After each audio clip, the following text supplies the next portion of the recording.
Today we're going to be talking about the R word, relationships. Stand by. We're going to have some fun today on Coach's Corner.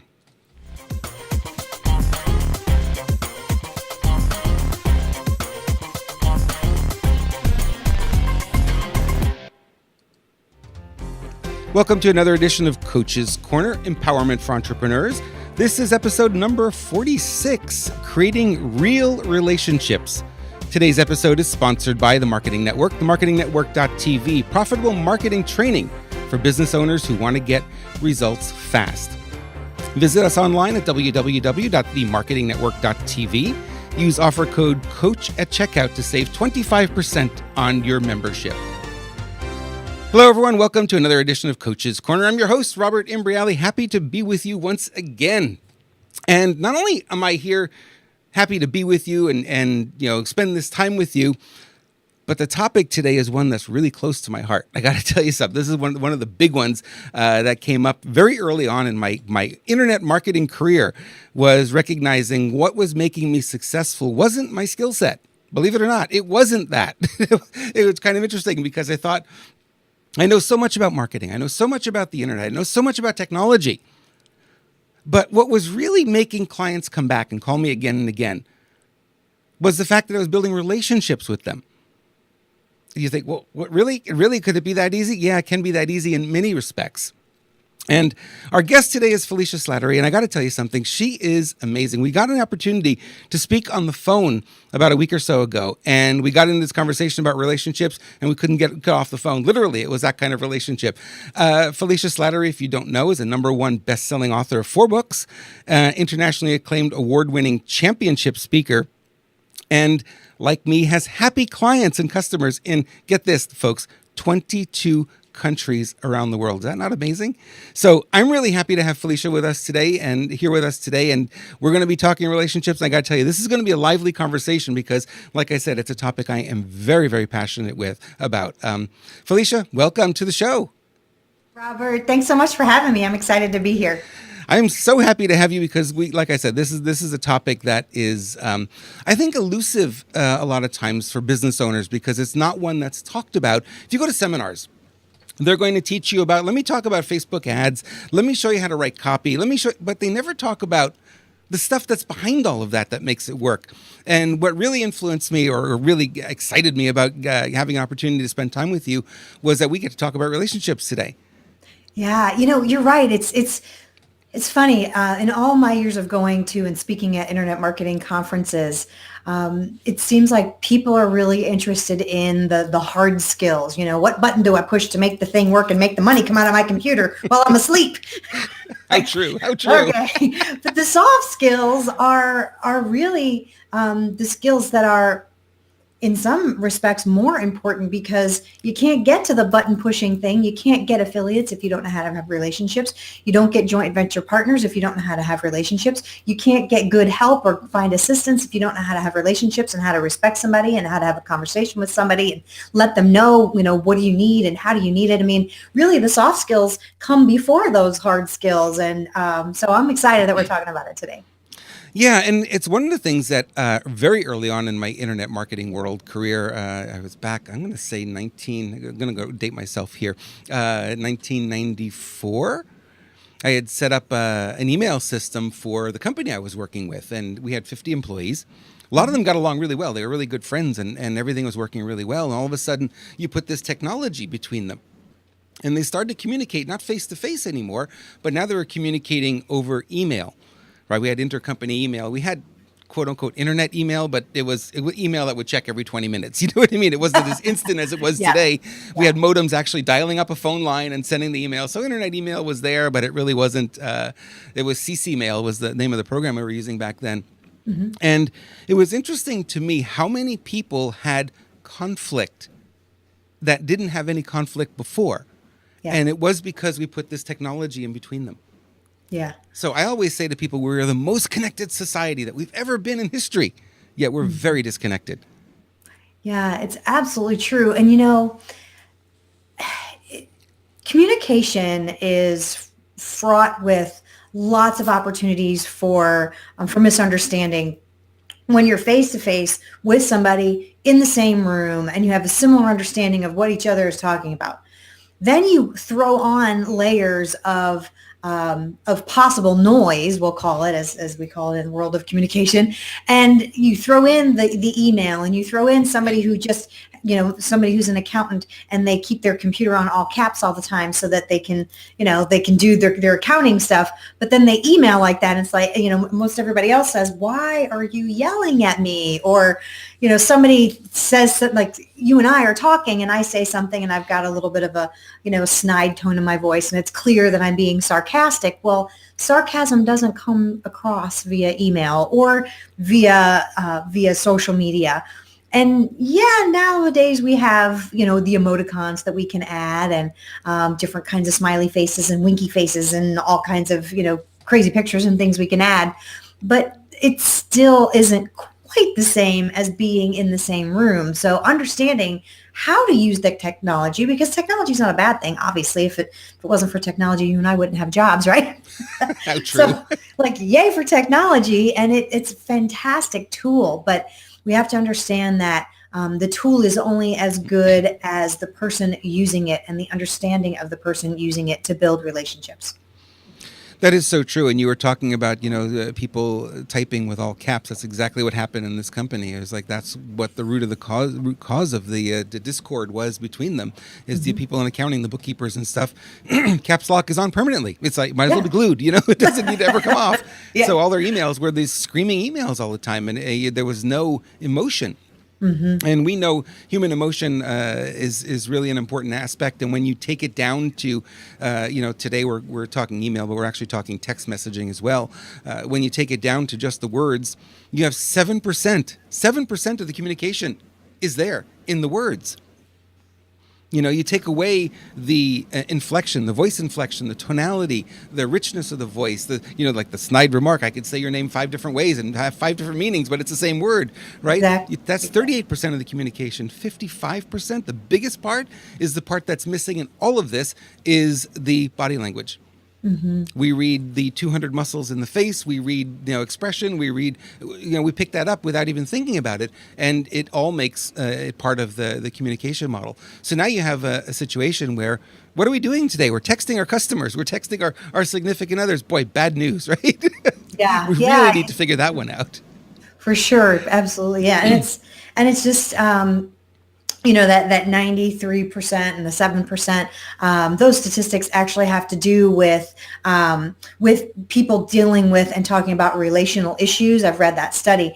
But the truth remains that the nonverbal aspect of any message is just as powerful, and in many respects more powerful than the verbal part of the message. So they both carry a profound amount of weight. And if you don't get them both right, or in the absence of one or the other, it's difficult to have that full sense of communication and a message being the message that you intend to send being received exactly the way you want to receive it. So it does take some thinking to make it work.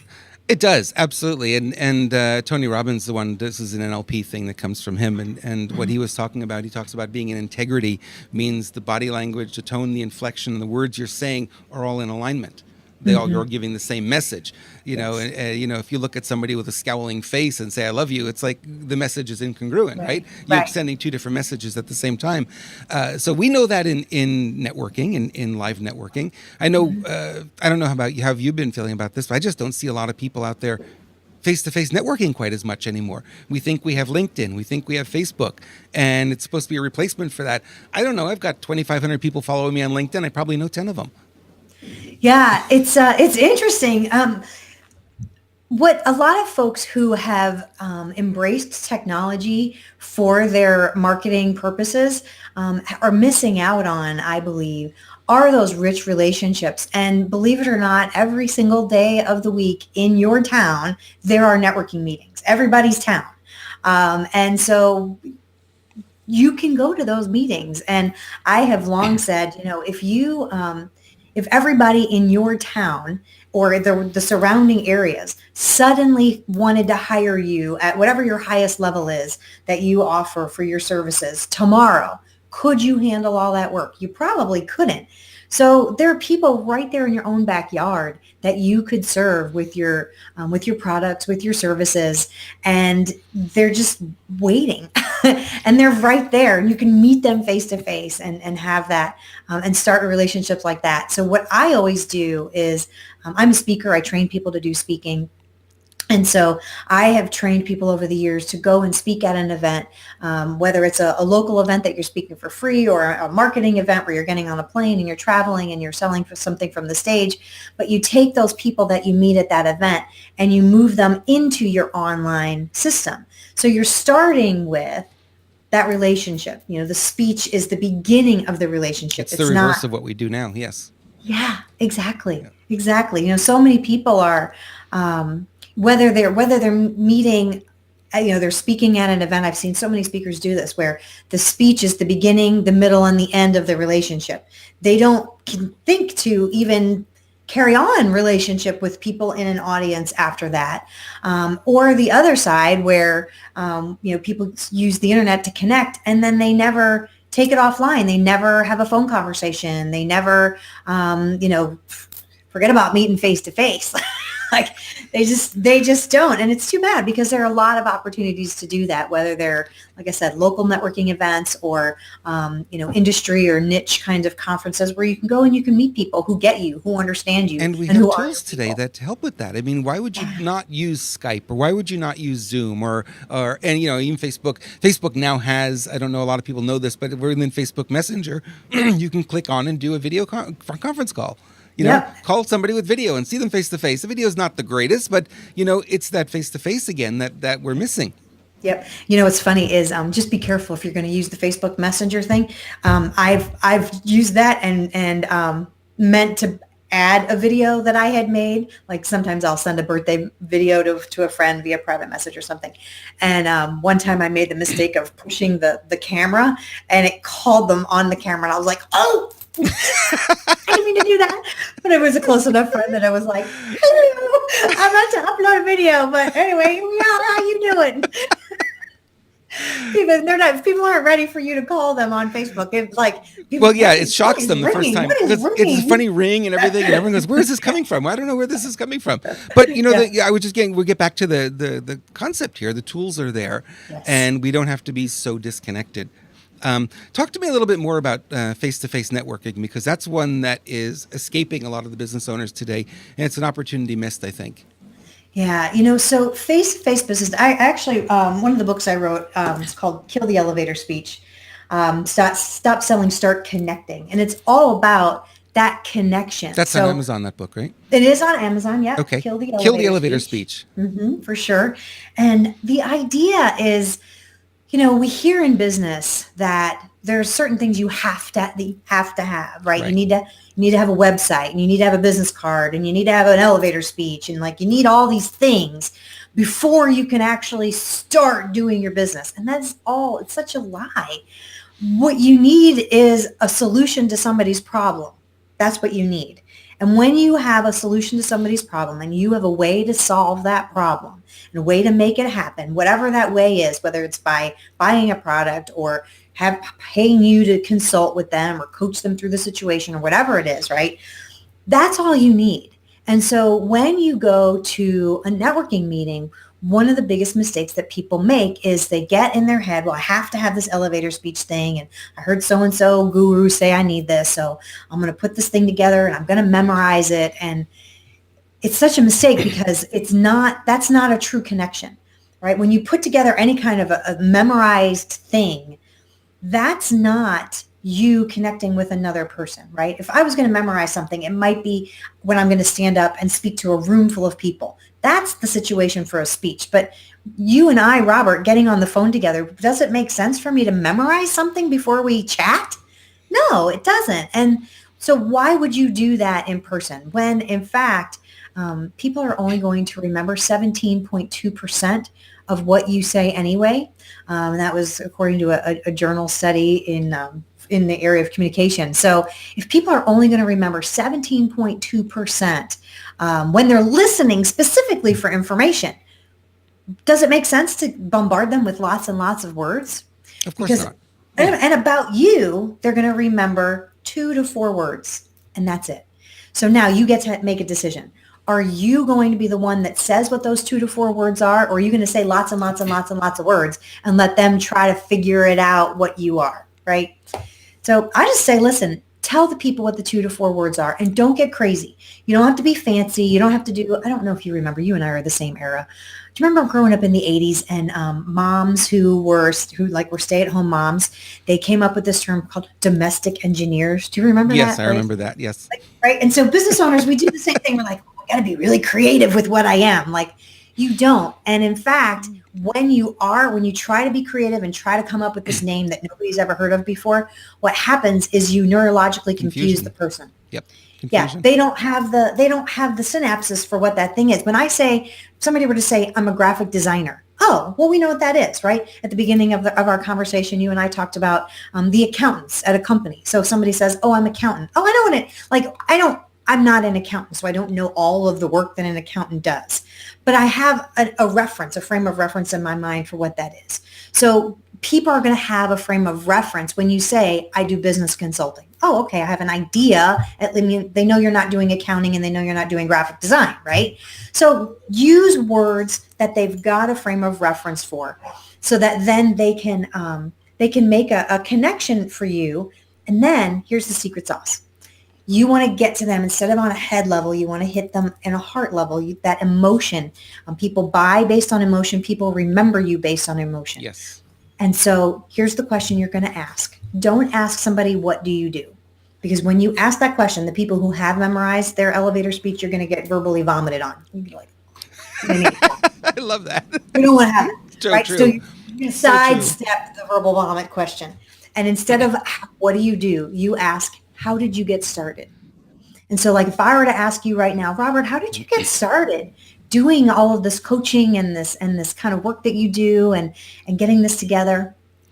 And all of a sudden, what happens is you remember a time in your life when you started something that you were excited about. Yes. Theoretically, right? That you were happy about. Like, yeah. Oh, yeah, you know what? This I do. And then you remember, now you're telling me a story. This one short little tiny relational question opens up the door to a connection that's totally different than, what do you do?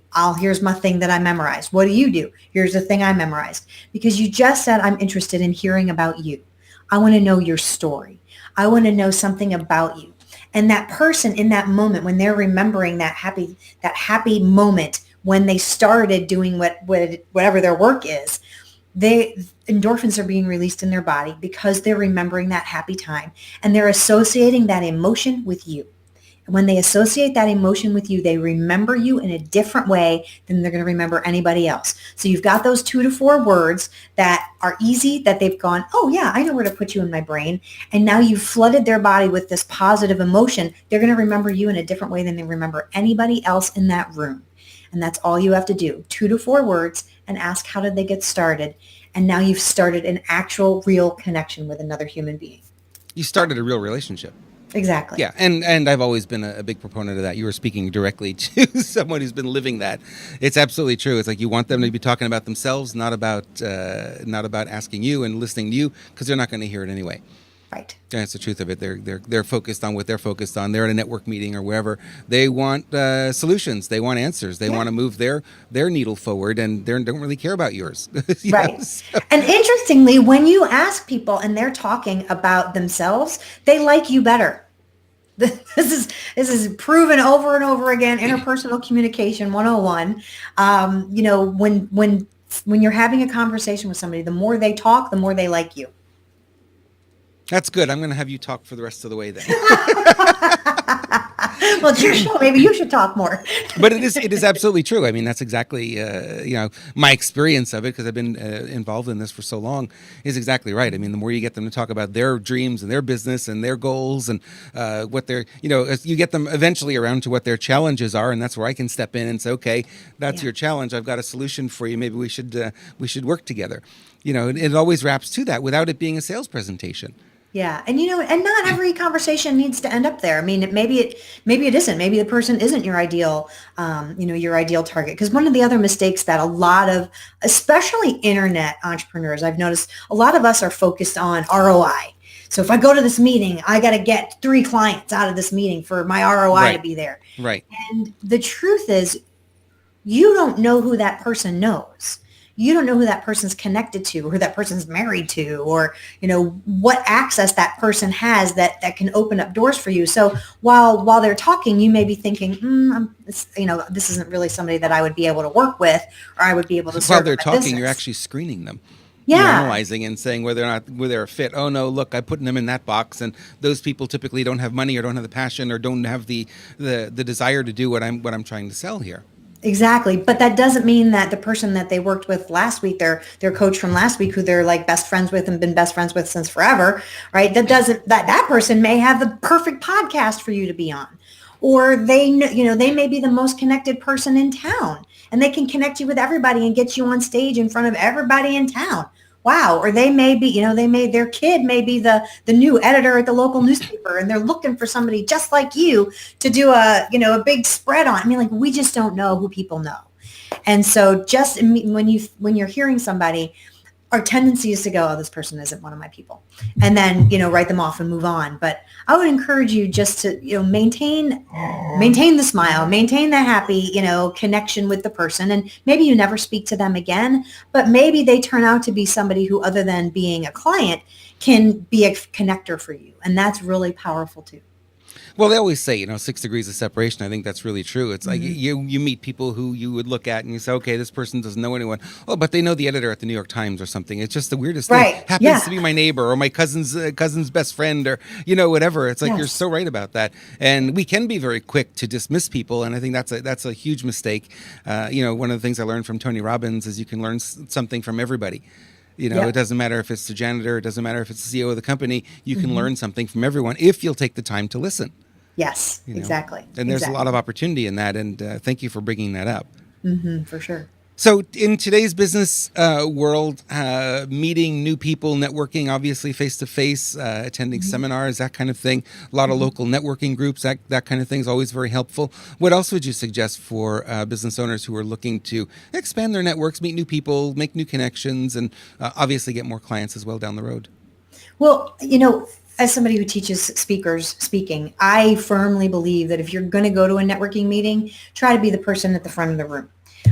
When you're the person at the front of the room, you get to meet people who aren't even in the room, because the organization, they send out an email to everybody about you. If they've got a printed piece, they'll say, in next month, join us for the meeting next month, XYZ person's going to be here, and they'll talk about you. So all of a sudden now your name is being put in front of not just the people who are in the room, which is powerful in and of itself, but you also get that expanded reach, and you get what I call the borrowed credibility of that organization. So sure, the people in the room and the people who are hearing about you from that organization, maybe they've never heard of you, but just the fact that that organization said, invited you to come and present, that elevates your level of credibility so much more so than just simply being somebody who walked into the room and is shaking hands with people. So being the speaker is fantastic. I love it. I absolutely agree with you. I love it so much, because you become the center of attention. All the spotlights on you. That's not for everybody. That's for people like you and I who can deal with that kind of thing. A lot of people, business owners especially, I always use the term, they like to hide behind their email. Literally, they don't like to come out in front and meet people, and especially the internet marketing community. It's really not any different than when I first got started in marketing back in the 80s. We were all into direct mail back then. Yeah. And it was the classified ads, send your check or money order to P.O. Box, whatever. You never got to meet the person. You never even knew their name. You knew nothing about them, but you were buying from them. They were doing business. And for that was very appealing to a lot of personality types that didn't really want to be out in the public eye. It's really not that different with the internet. I mean, it's more pervasive now. I think a lot of people really believe that they can hide behind their email. But the truth is, I think with social media, it doesn't happen anymore. Yeah. It's a misconception that speaking isn't for everybody. If somebody wants to be a speaker, they can. It's a skill like anything else. None of us were born knowing how to drive a car, right? We learned how to drive a car. Right. Some of us are really great at it, and some of us are less great. But we're all able, those of us who've learned how to drive a car and have a license, we can drive a car. And the same is with speaking. So if somebody says, you know what, I've not tried that, but might be interesting. I would be interested to give that a try. That's something that somebody could learn how to do, right? So I have information on that actually if somebody's interested at signaturespeechsecrets.com. And there's some free info there. So signaturespeechsecrets.com if you're interested in that. But, the truth is that, yeah, we do like to hide behind our computers. But for a lot of us, especially people who are, if it's a big giant brand, and even big giant brands are starting to do this, it's really about our story. It's about who we are. It's about what we're about. And you've noticed that some of the biggest brands across, around the world, in fact, they will have a personality who we associate with, right? So you think back to Wendy's, and Dave Thomas was the guy from Wendy's, right? Mm-hmm. And, and in the 80s, they had the old lady, where's the beef? I mean, they did a bunch of commercials with the old lady, right? And, and the Old Spice guy, getting out of the shower, that hot guy, woo, he was fun. Right? But so even big brands, they have somebody. And the Men's Warehouse guy, since their board fired him as their person, can you think of one Men's Warehouse ad? No, you not can't. at all. Yep. Because they took their personality out of it, which is the biggest mistake they made. If they had asked me that, I would have told them. But but the truth is, like, it's really bringing your personality to your business is one of the things that makes you different and stand out. That is part of your USP, your unique selling proposition, is you and your story and your personality and who you are and what you're about. So being able to tell that, whether you're telling it verbally or you're telling it written from behind an email that you're sending to somebody or on social media, however it is that you share that. And with email, gosh, I mean, I don't know one email program that you can't add pictures now to. I mean, with HTML emails going out, you can add a picture of you and your family or friends or hobby or dog or whatever you want to add, or something silly that you saw online, or, a meme or whatever. Like, infusing your personality into your marketing is what makes you be memorable, is what gets you in front of folks. And it also, remember I talked earlier about when you meet somebody face to face and you shake their hand and you ask that, what do you do question, and they remember something happy. Well, when you make somebody laugh, those endorphins then flood their body again, and they're going to associate that happy feeling with you. That may get your email opened even more. Yeah, no question. You talked earlier about anybody could be a public speaker, and this is one that we actually proved in a seminar. And it was kind of interesting because, people like me, I took public speaking in high school. Boy, what a mistake that was, right? And, you always get asked in school to stand up in front of the class and deliver a presentation. And that's where the fear of public speaking comes in, because we're in front of the class talking about something we know very little about, topic we're not passionate about, and God forbid anybody asks you a question, you're lost, right? So it was terrifying. Even for me, it was terrifying. And even as far along as college, I still couldn't speak in front of a room. 2 people in the room, that was it. More than that, I couldn't do it. And it was because of that. And I know a lot of people in my audience, I was asking them, how many people love public speaking? Oh, no, I'd rather be dead than public speak, that whole meme. Yeah. So I asked one of the people who said they were really afraid, I handed them the microphone and I said, here, I want you to tell me about the last vacation you took. And I couldn't stop them. Blah, blah, blah, blah, blah, blah, blah. And we went here, we went there. The meal was so great. And you should have seen the ocean. And it was like, literally had to pull the microphone away. Stop. Mm-hmm. And I said, you just did public speaking. Was there any fear? No. Didn't even notice there were other people in the room. Yeah. So public speaking becomes easier when you're talking about something you're passionate about. That's what I found to be the real secret to it more than anything.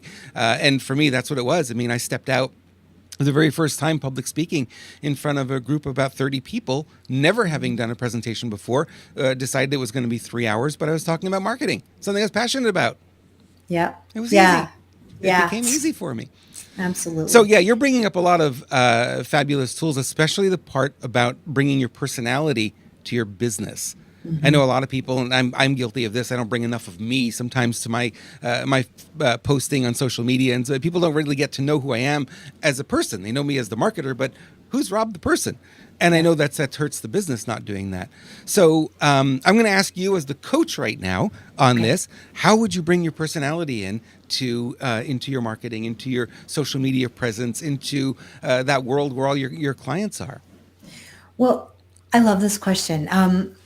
Back when Twitter was shiny and new, And a lot of us were using Twitter to actually connect instead of just broadcast.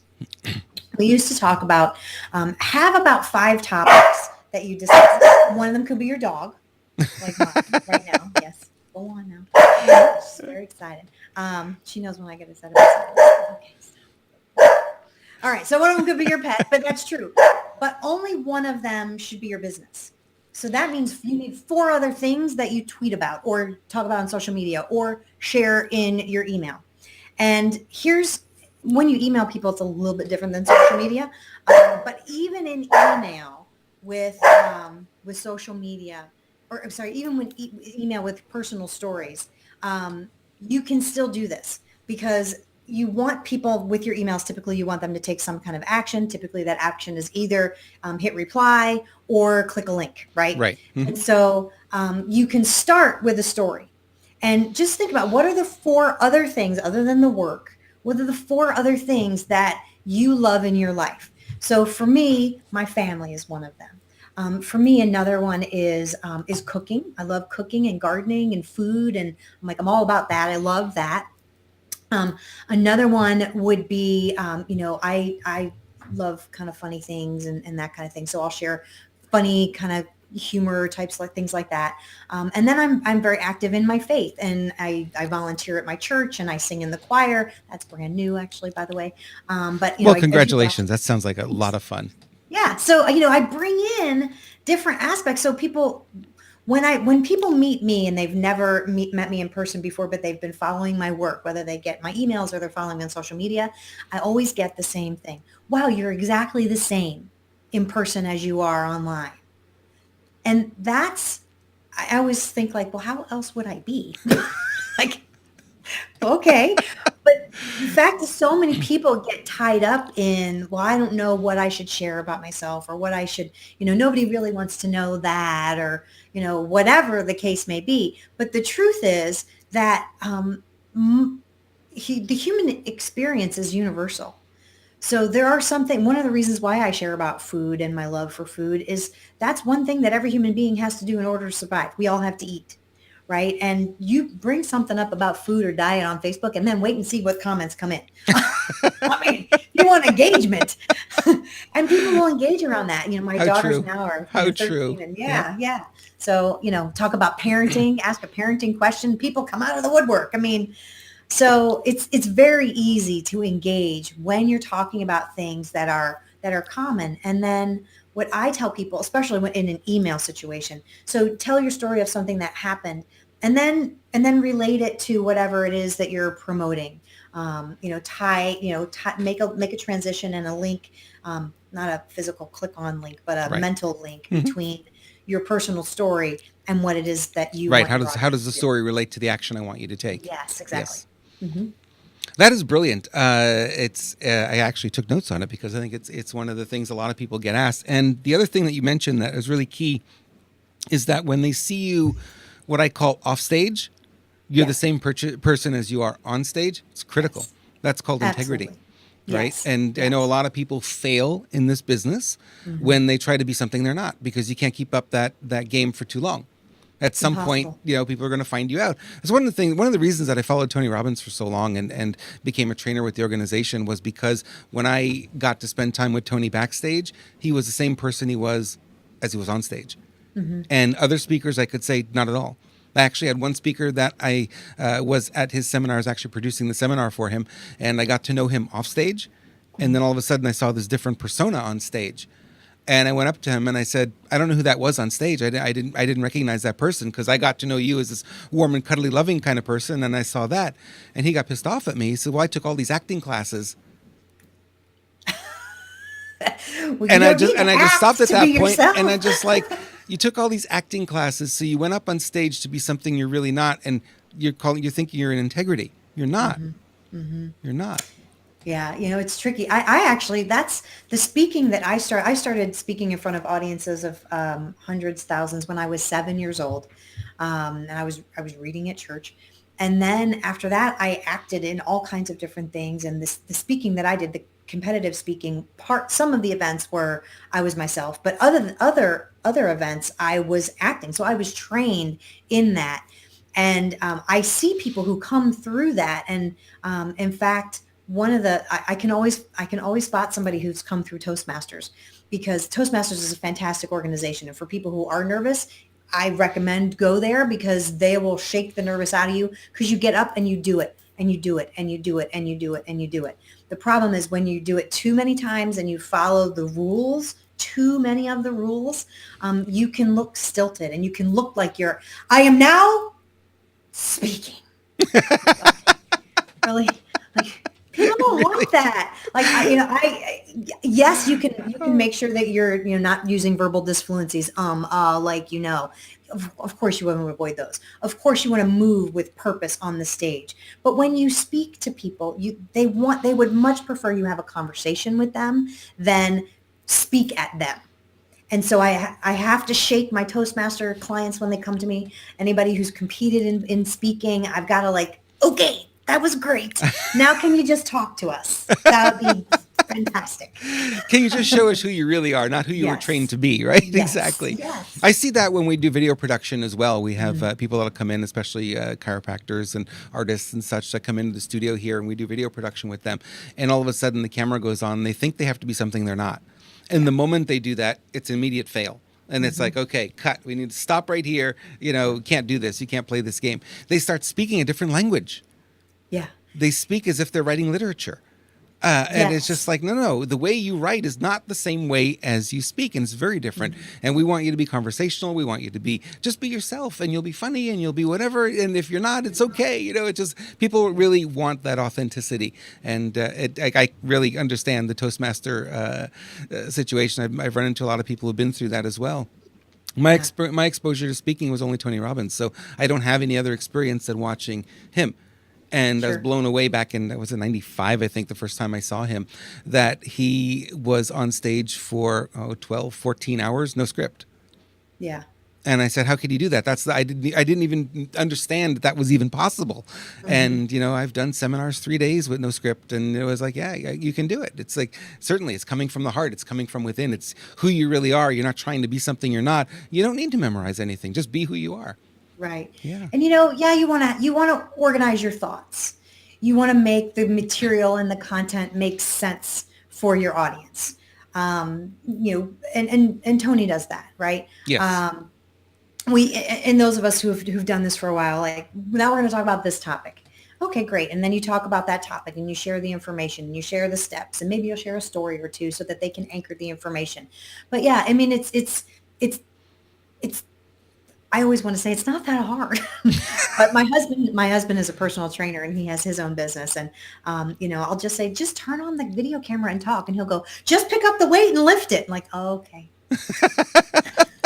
So his point is, okay, so yes, unless somebody, has a trainer, somebody, you have a coach there to say, maybe just like you, well, they're going to turn on the video camera. I believe I should be talking like this. No, don't do that. Right? They need your clients who come to your studio and work with you on that. So, but with a little bit of practice, and not a lot really, but a little bit of practice, anybody can get good at this stuff.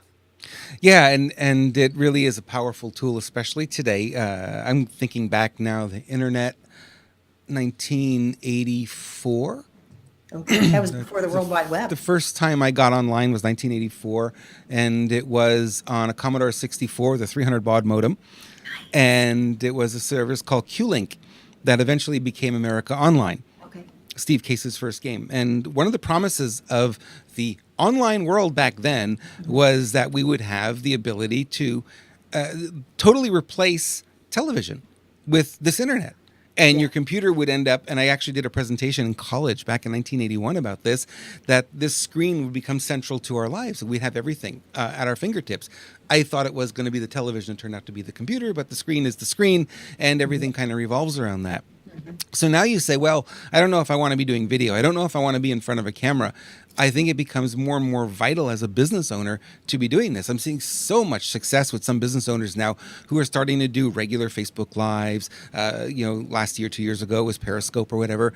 And they're starting to do it, and they're starting to really change the connection between themselves and their customers. I remember in 2004 was the very first time I did a live webcast video webcasts with my customers when I was doing teleseminars before. I was over the telephone, and every Monday we'd be on the phone for an hour and I'd give them some training. And we had a decent relationship, it was good. And then I tried this system out. It was Macromedia Breeze back then. It was the very first really video webcasting system that they came up with. And I did that once with them, and the relationships immediately changed. They got to see me. They got to feel me. They were much closer. They were much more connected. I held a seminar not too long after doing maybe a couple of months of the video stuff. I walked into the hotel lobby and they all knew who I was. Yep. Yeah, it's just different. It's the great connector. You know, because when you do video right, you're looking into the lens of the camera, but on the other end, the person is seeing you look directly at them in their eyes. Yep. And when you do that, that's the next best thing to actually being in the same space.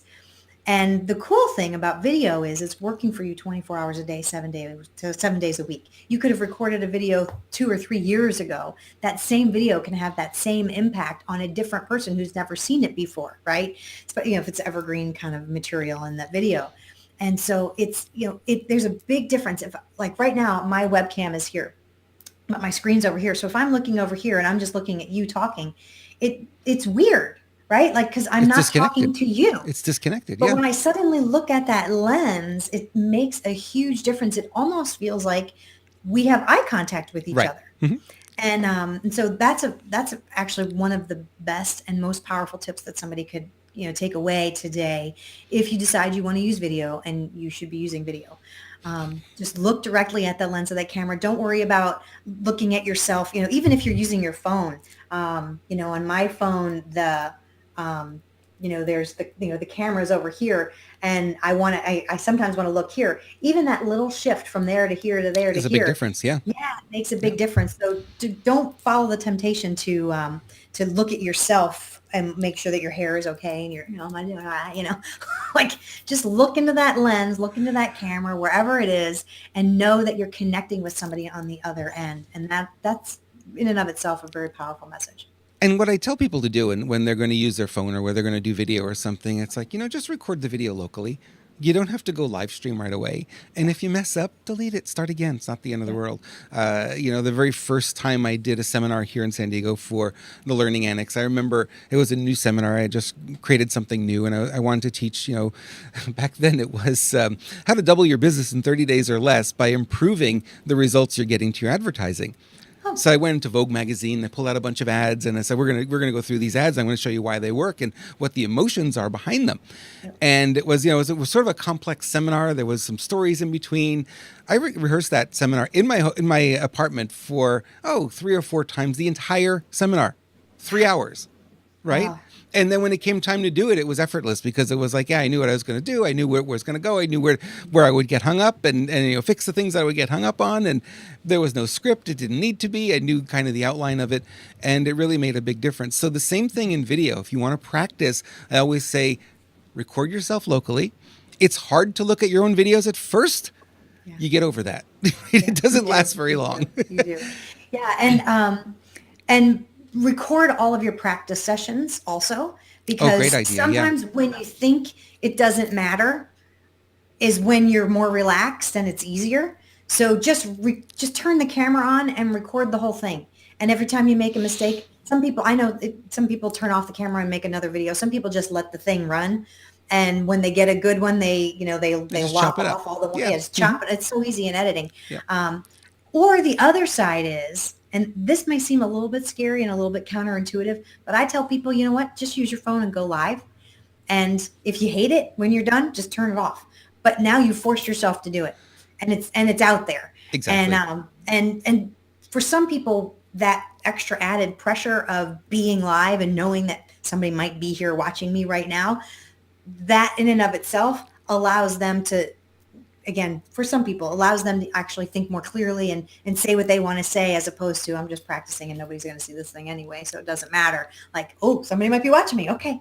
They kind of get on their game a little bit better. So, but whatever works for you, like give it a try and see what happens. But if you find yourself resisting recording locally just on your phone and not, and never uploading it, then just like jump off, dive in head first, hit the live button and say your piece and see what happens. It changes everything to go live. I got to tell you, we had some artists here who are not camera friendly. They just don't want to be in front of the camera. They're introverted for the most part, kinesthetic. They like to be alone and do their stuff, and they are okay teaching in front of a group of maybe 10 people.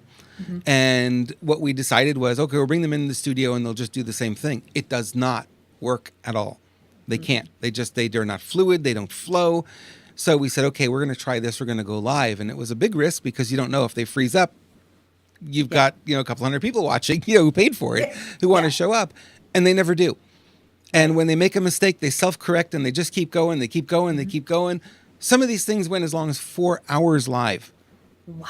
4 hours for people who've never done stuff in front of anybody before, and it was great. It was much better content than when we had them in the studio, just filming them with cameras and nobody watching. It was, they felt the energy of the audience because we had a chat room, right? So the feedback loop is there, which it needs to be. It was there for me in 2004, the first time I did it. And I said, that is brilliant because it's no longer broadcasting. Now it really is a conversation where I'm putting something out there, and if people have questions, they pump the questions up and you see the questions, you can answer them. By the way, if you have questions for either one of us, just post it in the comments and Facebook below here. And after the fact, I don't have access to looking at it right now because I'm focused on this, but after the fact, we will definitely jump in and answer whatever questions you have. Felicia, I don't want to take up the rest of your day. I know you and I could probably go on forever here. This has just been awesome.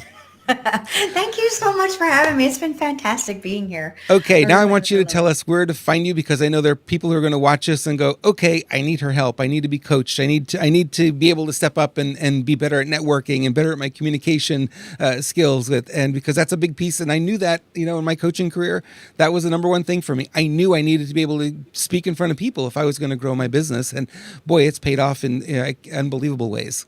So awesome. Tell us about how we can reach you. Okay. Well, the easiest and fastest way, since you're probably watching this on Facebook anyway, is just find me on Facebook. It's Felicia Slattery.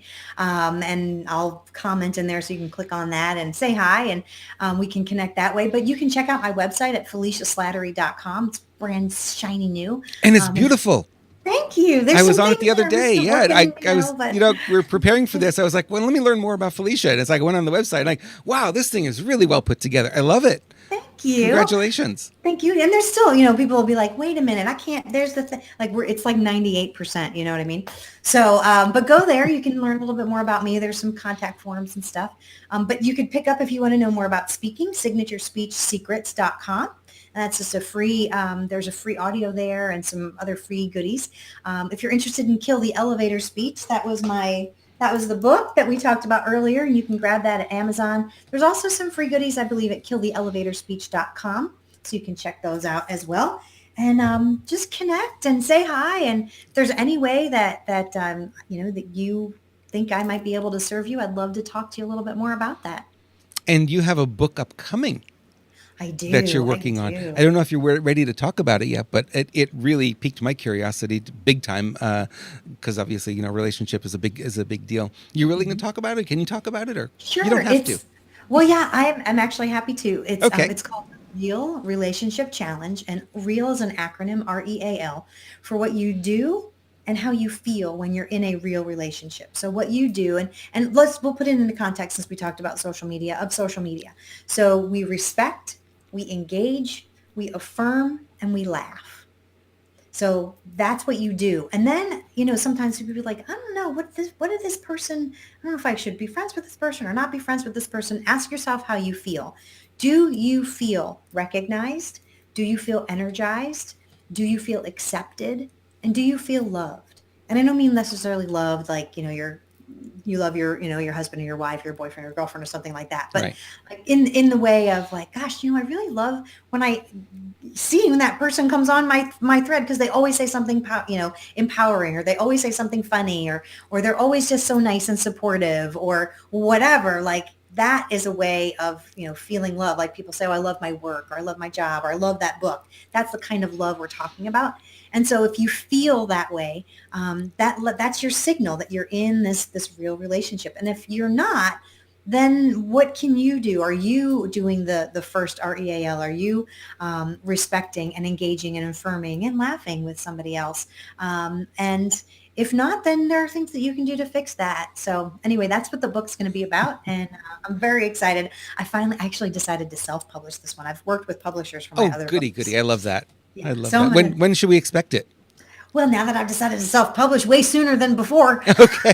I love that too. I'm going to say probably, I would guess probably by the end of April, early part of May at the very latest. So, and I'm one of those, under promise, over deliver people. So maybe it'll be before that, but we'll Awesome. see. Awesome. And you'll be in touch with us when that book comes up, and maybe we'll do this again because this was just so much fun. Oh, for sure. I Thank you so much for having me. You're very welcome. You can hang with me. I'm just going to thank our sponsor and then wrap it up, or you can get off. I know you have a busy day ahead of you, so it's your choice. Okay, I want to take just a couple of moments here to thank our sponsor. Our sponsor today is the Marketing Network, themarketingnetwork.tv, marketing training for business owners who want to get results and learn from some of the best minds out there in the business world. This is video training. This is not a book you have to sit down and read. This is video you can watch on any device. We've got some of the great leaders of our time, Mitch Axelrod. We were talking about getting on and doing live streaming. Sylvia Raska came in and did a nice mini course with me on how to get started with live streaming video. And she was one that had, a lot of the things we talked about today, a lot of fear about doing it. And like Felicia offered, she said, I'm just going to go push the button and go. And she did. She pushed the button and went, and all of a sudden it changed her career. So that is one of the industry experts we have in the marketingnetwork.tv.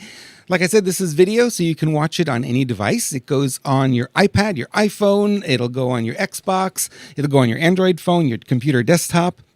Or if you want to watch on your television like I do, it'll play on your Apple TV as well, which is really a lot of fun.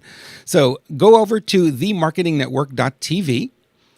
Use offer code COACH at checkout, and you will save 25% on your subscription. Okay, with that, I want to say thank you to you for watching a little bit longer today than we normally go, but I think it was worthwhile. I had a lot of fun. I hope you did as well. I would love your comments, your feedback, and if you think about it, give us a like on Facebook. We'd love to have those likes, or YouTube, or wherever you're getting this from. We have the podcast now available pretty much anywhere you can get podcasts from iTunes. We can get both video and audio versions of the podcast.